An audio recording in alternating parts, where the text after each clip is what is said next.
दोस्तों नमस्कार। आशा है कि आप अच्छे होंगे, आपका दिन खुशी से बीते। इसी के साथ हम इस वीडियो का शुभारंभ करते हैं।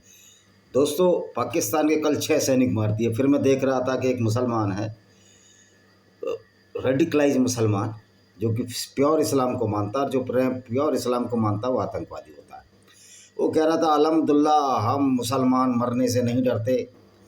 तो तुम्हारे मोहम्मद ने तुमको इसी मूर्खता में तो डाला था। उस समय भी मोहम्मद ने अपने फ़ायदे के लिए लोगों को कहा कि अगर मुसलमान मरता है तो उसको जन्नत मिलती है, 72 हूरें मिलती है, 72 हूरें मिलती है, 135 फुट लंबी हूरें मिलती हैं। और अगर तुम उसको मार दो दूसरे को तो ये तुम्हारा ईमान है, ये तो हक है कि गैर मुस्लिमों को कत्ल किया जाए जब तक इस्लाम ना फैल जाए।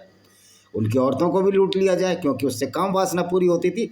और सब ये मोहम्मद ने अल्लाह के नाम पर किया, इस्लाम के नाम पर किया। तो किस तरह मुसलमानों को बेवकूफ़ बनाया जा रहा है। और पाकिस्तान में ऐसे मूर्खों की संख्या बहुत है, हिंदुस्तान में भी होगी, भारत में सब जगह ऐसे मूर्ख हैं जो यदा कदा ये अल्लाह की जो फौज है गुंडागर्दी करती भूल। तो भाई आप कितने लोग मारे जा रहे हो। तुम तो कहते थे एक मुसलमान 10 के बराबर होता है, यहाँ तो उल्टा ही हो रहा है। यहाँ तो एक मुसलमान 10 के बराबर नहीं है, बल्कि 29 इजरायली मरे और उन्होंने तुम्हारे 40,000 तबाह कर दिए। तो ये तो अल्लाह की फौज बिल्कुल मार खा रही है। इसलिए मार खा रही है कि अल्लाह एक झूठा, एक फरेब, एक षड्यंत्र है। और मोहम्मद का एक बहुत बड़ा षड्यंत्र था अपने फ़ायदे के लिए, जो उस समय उसने कुरैश अपने कबीले के खिलाफ किया और उसको इस्लाम का नाम दिया। और उसमें चूँकि लूटपाट करनी थी, मोहम्मद को दूसरों को कत्ल करना था, जो उसके अंदर की फ्रस्ट्रेशन थी, कुंठा थी, और उसको इस्लाम का नाम दे दिया, उसको माले गनीमत कह दिया। यानी कि ये देखिए, इस्लाम में लूटपाट भी सर्टिफाइड है, यानी लूट भी कर सकते हैं आप। तो आज हम सूरह अल बकरा की चैप्टर 2 की 221वीं आयत शुरू करेंगे। तथा मुशरिक स्त्रियों से विवाह न करो जब तक वे ईमान न लाएं, और ईमान वाली दासी मुशरिक स्त्री से उत्तम है। ये देखिए, फिर वही गुंडागर्दी इस्लामिक कह रहे, मुशरिक यानी गैर मुस्लिम स्त्रियों से विवाह न करो जब तक वो मुसलमान न बन जाए, क्योंकि ईमान वाली जो दासी है, जो स्लेव है, वो गैर मुस्लिम स्त्री से ऊंची है अगर वो इस्लाम कबूल नहीं करती है। यदि वह तुम्हारे मन को भा रही हो तो अपनी पत्नियों, अपनी स्त्रियों का निकाह मुशरिकों से ना करो। अपनी लड़की का निकाह भी गैर मुस्लिम से ना करो जब तक वे ईमान ना लाएं, जब तक कि वो ईमान ना लाए आदमी के लिए। और ईमान वाला दास मुशरिक से उत्तम है। ईमान वाला जो दास है गैर मुस्लिम से उत्तम है। क्यों उत्तम है? जो मुसलमान होगा वो गैर मुस्लिम की तरह अत्याचारी, गैर मुस्लिम की तरह अच्छा आदमी नहीं होगा। जो मुसलमान होगा वो गैर मुस्लिमों को कत्ल करेगा, उनकी औरतों को लूट कर उनके साथ बलात्कार करेगा, जो कि मोहम्मद और उसके साथ ही करते थे। इसलिए उत्तम है, यानी कि क्राइम में उत्तम है, लूटपाट में उत्तम है। कि अल्लाह ने तो छूट दे दी है कि 20% माल पैगंबर का और लूटो काफिले, जैसे मोहम्मद लूटते थे।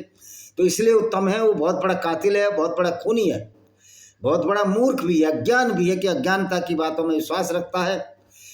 कुरान की अज्ञानता और मूर्खता की बात तो यही है जो मैं रोज़ बताता हूँ, फिर रिपीट कर देता हूँ, कि धरती चादर की तरह है और अल्लाह ने पहाड़ उस पर ऊपर से गाड़ दी हैं। धरती स्थिर है, सूरज चारों तरफ से घूमता है उसके। तो ये मूर्खता की बात करेगा। इसलिए उत्तम है कि जितना बड़ा मूर्ख, जितना बड़ा पागल, जितना बड़ा गुंडा, जितना बड़ा कातिल, जितना बड़ा अहंकारी, वो उतना ही बड़ा ईमान वाला है। इसलिए उत्तम है, यानी कि नेगेटिविटी में उत्तम है। लेकिन कुरान के हिसाब से ये तो अच्छी बात है। तो किस तरह उल्टा ज्ञान कुरान बांट रही है, समझो। इसको कुरान शरीफ कहते हैं, जिसमें शराफत की एक भी किताब नहीं है, बल्कि बदमाशी और क्रिमिनोलॉजी की किताब लगती है ये।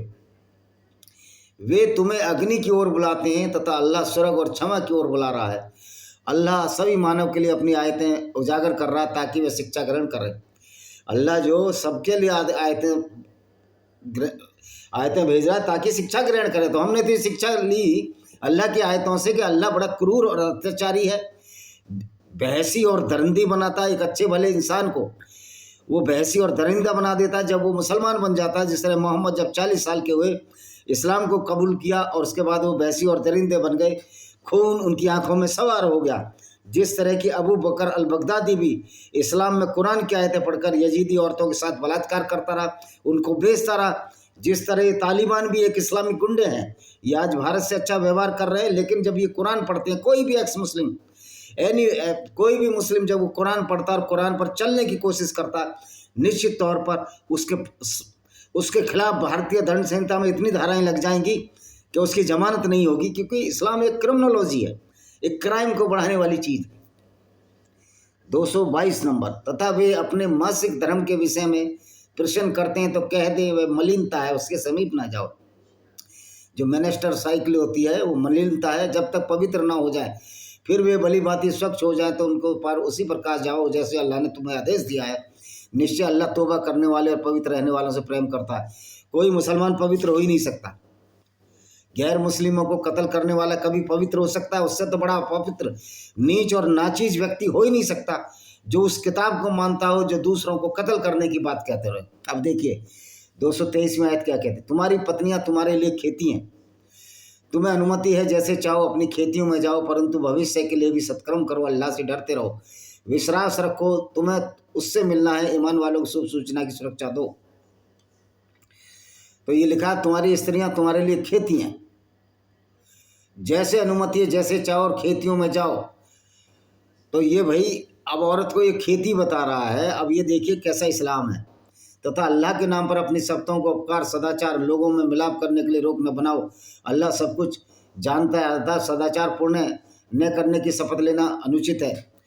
भाई तुम पुण्य की शपथ भी ले लो तब भी पुण्य तो करोगे नहीं। इस्लाम तो तुमको अच्छी बातें सिखाता नहीं है। तो तुम्हारा तो इस्लाम ही शुरू होता है तलवार से, सलवार पर ख़त्म होता है, गुंडागर्दी से शुरू होता है और बहसी और दरिंदे पर ख़त्म होता है। और पाकिस्तान में देखो ना, बड़े बड़े लोग अल्हम्दुलिल्लाह बिस्मिल्लाहिर्रहमानिर्रहीम शुरू करते हैं अल्लाह के नाम से। जो रहीम है वो रहीम है, वो तो क्रूर और अत्याचारी है और लोगों मुसलमानों को मूर्ख बनाने वाला अल्लाह है। ये जो उल्टी सीधी आयतें लाकर लोगों को धरती चादर की तरह बता रहा है। डॉक्टर जोकर नालायक ने जो मुसलमानों का नुकसान किया और कुरान ने जो मुसलमानों का नुकसान किया और जो धोखा इनके प्रॉफिट मोहम्मद ने मुसलमानों को दिया, इससे बड़ा कोई धोखा इनको कभी मिलेगा नहीं। इसलिए आज ये लोग इस्लाम को छोड़ रहे हैं और या तो नास्तिक बन रहे हैं या दूसरे धर्मों में जा रहे हैं। अल्लाह तुम्हारी निरर्थक शब्दों पर तुम्हें नहीं पकड़ेगा, परंतु जो शब्द अपने दिलों के संपर्क से लोगे उन पर पकड़ेगा। अल्लाह अति क्षमाशील और सहनशील है। अल्लाह कतई भी सहनशील नहीं है। अल्लाह तो कहता है जो गैर मुसलमान उनको जिंदा रहने का हक ही नहीं है। तो इस तरह का झूठ इस कुरान में भरा हुआ है। तथा जो लोग अपनी पत्नियों से संभोग न करने की शपथ लेते हों वे 4 महीने प्रतीक्षा करें, फिर यदि भी सब अपनी शपथ से फिर जाएँ तो अल्लाह अति क्षमाशील अथवा दयान। पत्नी से संबंध लेने की शपथ ली जाए जिसे अरबी में इला के नाम से जाना था। उसका नियम है कि 4 महीने प्रतीक्षा की जाएगी। इसी बीच पति ने फिर संबंध स्थापित कर लिया तो शपथ का कफारा देना होगा, प्रायश्चित देना होगा। अन्यथा 4 महीने पूरे हो जाने पर न्यायालय उसे सबसे फिरने तलाक देगा, मुस्लिम न्यायालय। और यदि उन्होंने तलाक का संकल्प ले लिया तो निस्संदेह अल्लाह सब कुछ जानता है। अल्लाह घंटा भी महादेव का नहीं, कुछ नहीं जानता। अल्लाह तो मूर्ख है। अल्लाह तो सिर्फ ये जानता है कि धरती स्थिर है और सूर्य उसके चारों तरफ चक्कर मारता है। फिर जिन स्त्रियों को तलाक दी जाए तो 3 बार रजवती होने तक अपने आप को विवाह से रोकें। उनके लिए हलाल नहीं है कि अल्लाह ने जो उनके गर्भाशय में पैदा किया है उसे छिपाएं, यानी कोई बच्चा हो। यदि वे अल्लाह तथा आखिरत पर ईमान रखती हों, उनके पति इस अवधि में अपनी पत्नियों को लौटा लेने के अधिकारी है। यदि वे मिलाप चाहते हों तो सामान्य नियमानुसार स्त्रियों को वैसे ही अधिकार है जैसे पुरुषों के लिए उनके ऊपर है। फिर भी पुरुषों को स्त्री के पर एक प्रधानता प्राप्त है। देखो यहाँ साफ कहा गया, पुरुषों को स्त्रियों पर एक प्रधानता प्राप्त है। अल्लाह अति प्रभावशाली और तत्व है। तलाक 2 बार, एक बार नियमन स्त्री को रोक लिया जाए या भली भांति विदा कर दिया जाए और तुम्हारे लिए हलाल नहीं, उन्हें जो कुछ तुमने दिया है और उसमें से कुछ वापस लो। फिर यदि तुम्हें भय हो कि पति पत्नी अल्लाह की निर्धारित सीमाओं को स्थापित नहीं रख सकेंगे तो उन दोनों पर कोई दोष नहीं। पत्नी अपने पति को कुछ देकर मुक्ति करा ले। अल्लाह की सीमाएं इसका उल्लंघन न करो और जो अल्लाह की सीमाओं का उल्लंघन कर रहे वही अत्याचारी है। तो इसमें यह है, आपको पता है दहेज नहीं दिया जाता। इसमें पुरुष जो है एक निश्चित राशि मुस्लिम स्त्री को देता है, महर कहते हैं, और उसका मतलब होता है कि जो संभोग किया जाएगा, जो मजदूरी उसकी मजदूरी है, जो आदमी की काम वासना की तुष्टि के लिए ये मजदूरी है जो औरत को आदमी देता। तो इसमें कोई वैधता नाम की चीज़ नहीं लिखा में, ये तो कॉन्ट्रैक्ट है, ये सिर्फ समझौता, सिर्फ बच्चा पैदा करने का। फिर यदि उसे तीसरी बार, और दूसरी बात है औरत को तलाक लेने का भी अधिकार नहीं है। औरत इस्लाम में औरत सिर्फ निवेदन कर सकती है कि मैं तलाक लेना चाहती हूँ, और ये उसके आदमी के ऊपर है, वो दे ना दे। यानी कि पूरा इस्लाम औरतों की बेइज्जती पर उतारू है। फिर यदि उसे तीसरी बार तलाक दे दी जाए तो वह स्त्री उसके लिए हलाल नहीं होगी जब तक दूसरे पति से विवाह न कर ले। अब यदि दूसरा पति संभोग के पश्चात उसे तलाक दे दे तब प्रथम पति से फिर विवाह कर सकती है, यदि वे दोनों समझते हैं कि अल्लाह की सीमाओं को स्थापित रख सकेंगे। ये अल्लाह की सीमा है, और जिन लोगों के लिए उजागर रखा है जो ज्ञान कर रखते हैं, यानी उन लोगों के लिए रखा है जो ज्ञान रखते हैं, यानी मुसलमान को तो ज्ञान ही नहीं है। अब यह है कि एक अगर व्यक्ति ने अपनी पत्नी को तलाक दे दिया तीसरी बार 3 बार तो उसका तलाक हो जाएगा, लेकिन वो व्यक्ति चाहता है कि उसकी पत्नी फिर उसके पास आ जाए, तब उसकी पत्नी को ना चाहते हुए दूसरे से शादी करनी पड़ेगी, और शादी में ये शर्त है कि उसका इंटरकोर्स होना चाहिए। इसी को हलाला कहते हैं। तो हलाला एक वेश्यावृत्ति है। इस्लाम में इनडायरेक्टली औरतों को हर जगह परेशान करने का जो षड्यंत्र मोहम्मद ने अल्लाह के नाम पर किया, उनको पता नहीं किस तरह की वो दूषित आत्मा थी, किस तरह के व्यक्ति थे, उनको जरा भी उफ नहीं होती थी। और यदि स्त्रियों को तलाक दे दो और निर्धारित इद्दत पूरी होने लगे तो नियमानुसार उन्हें रोक लो अथवा नियमानुसार विदा कर दो। उन्हें हानि पहुंचाने के लिए न रोको उन पर, ताकि उन पर अत्याचार करो, और जो कोई ऐसा करेगा वह स्वयं अपने ऊपर अत्याचार करेगा। अल्लाह की आयतों का उपहास न बनाओ, अपने ऊपर अल्लाह के उपकार तो पुस्तक वह सुन्नत यानी शिक्षा को याद करो जिन्हें उसने तुम पर उतारा है, उनके द्वारा तुम्हें शिक्षा दे रहा है। अल्लाह से डरो, विश्वास रखो। अल्लाह कह रहा औरतों पर अत्याचार ना करो।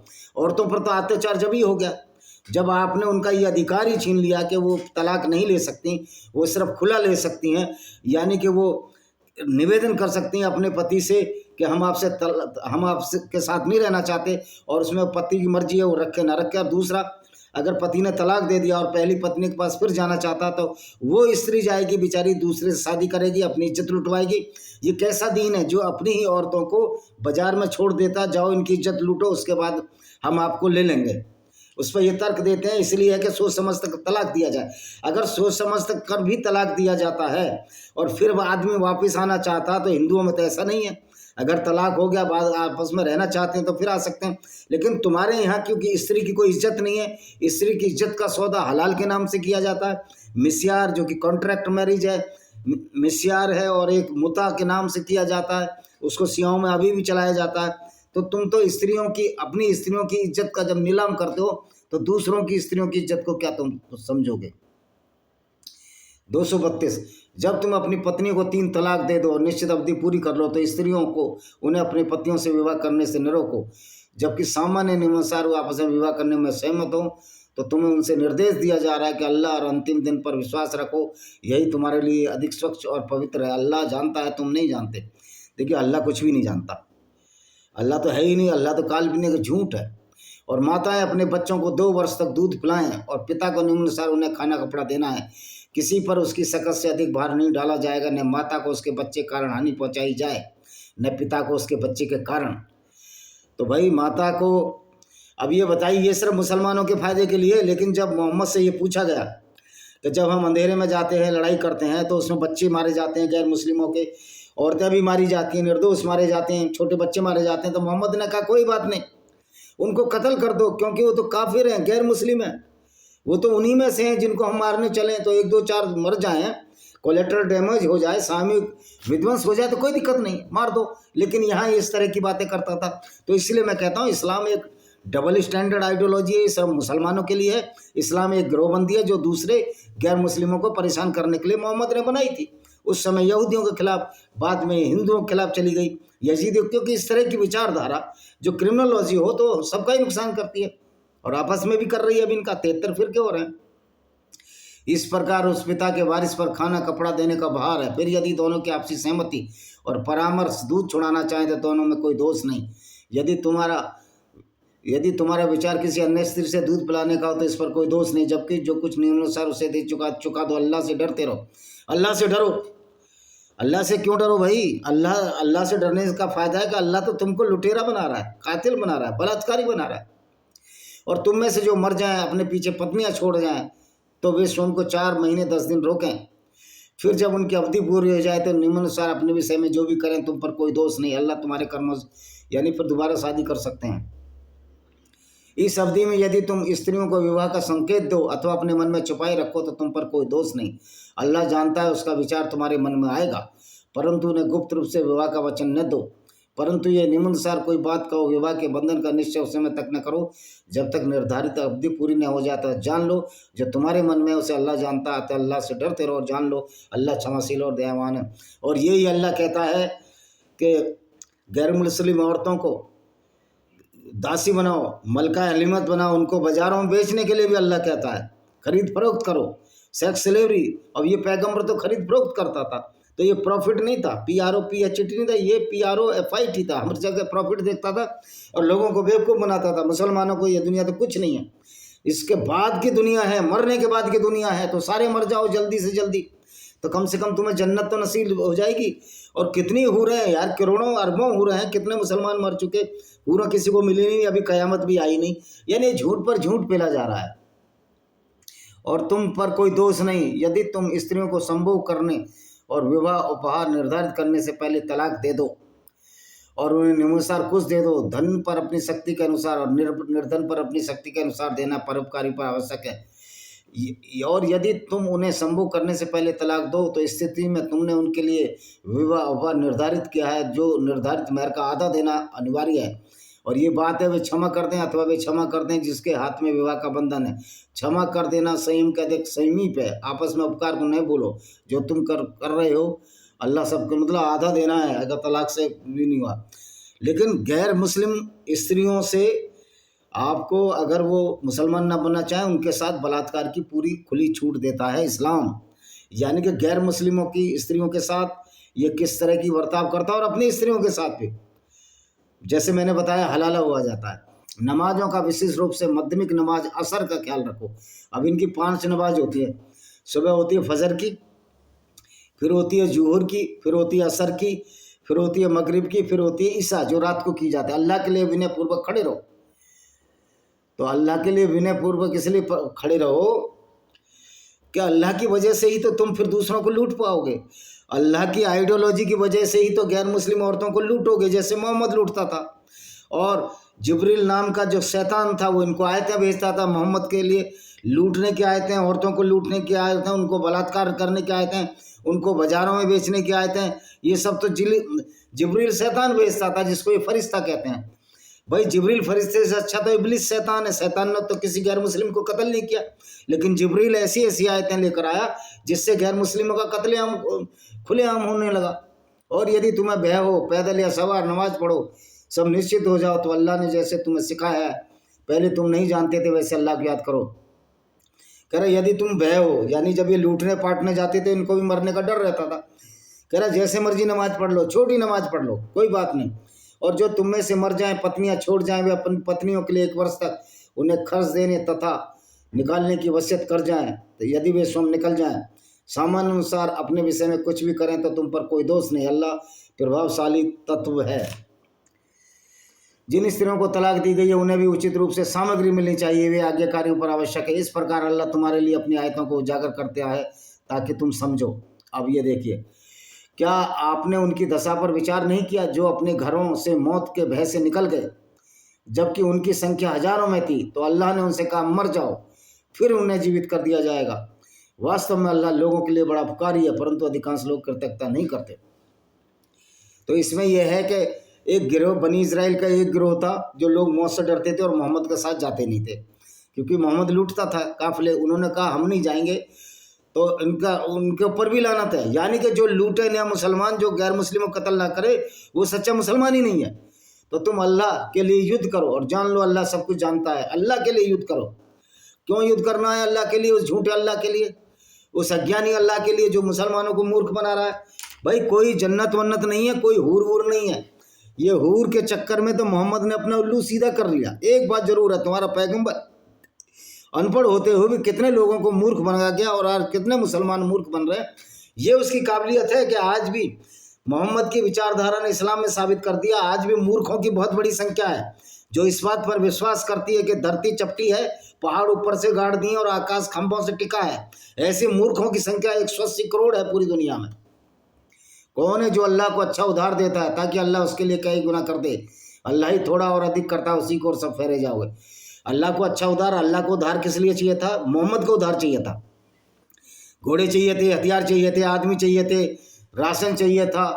तो कह रहा अगर मोहम्मद ये कहकर लोगों को, मुसलमानों को भड़काता था, अगर तुम अभी मुझे मदद दोगे कि अल्लाह की तरफ से मदद जाएगी, और जब हम जिहाद करेंगे, जब हम काफिले लूटेंगे, जैसे कि मोहम्मद बहुत सारे काफिले लूटता रहा पूरी ज़िंदगी, तो उसमें से तुम्हें वापस मिल जाएगा। क्योंकि जब ये काफिले लूटते थे, उनकी औरतें लूट लेते थे, उनके बच्चे, उनके हथियार, घोड़े, ऊँट सब लूट लेते थे और आपस में बांट जाते थे।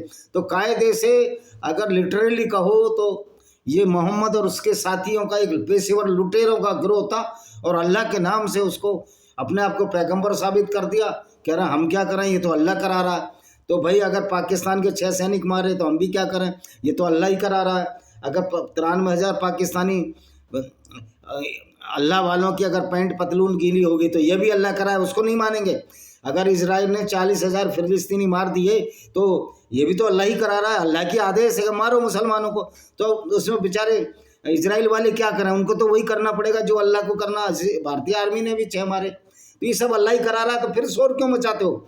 जब मुसलमान मर जाए तो शोर मचाने लगते हो, जब गैर मुस्लिमों को कत्ल करो तब कुछ नहीं बोलते, तब तो कहते हो ये अल्लाह का आदेश था। तो अल्लाह का आदेश वहाँ नहीं लागू होता। तो ये डबल स्टैंडर्ड इस्लाम का चलने वाला नहीं है। ये झूठ के और पाखंड पर जो इस्लाम की दीवार खड़ी है, ये अब ढह गई है, किला दरदराने लगा है।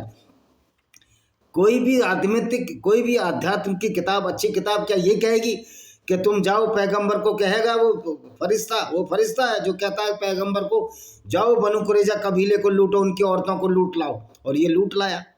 तो ये इस तरह की आइडियोलॉजी है।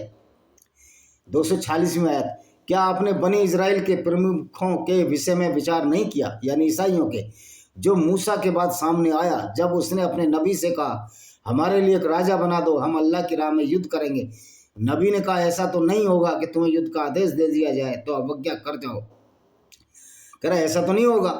उन्होंने कहा ऐसा नहीं हो सकता, हम अल्लाह की राह में युद्ध न करें जब हम अपने घरों और पुत्रों से निकाल दिए गए हों, परंतु जब उन्हें युद्ध का आदेश दे दिया है तो उसमें थोड़े के सिवा सब फिर गए।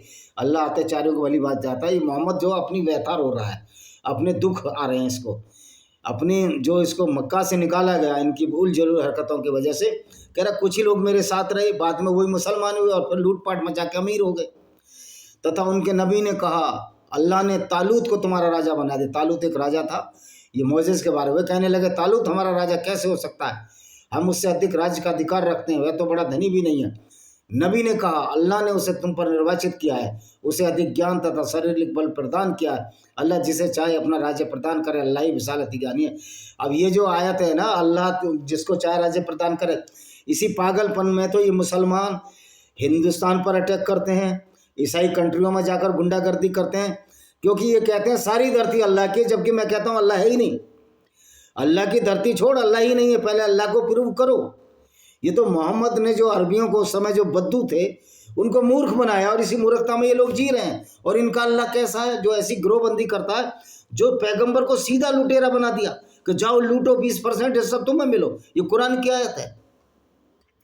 तथा उनके नबी ने कहा उसके राज्य का लक्षण यह है कि वह ताबूत तुम्हारे पास आएगा जिसमें तुम्हारे पालनहार की और तुम्हारे लिए संतोष तथा मूसा और हारून के घरानों के छोड़े हुए अवशेष हैं, उसे फरिश्ते उठाए होंगे।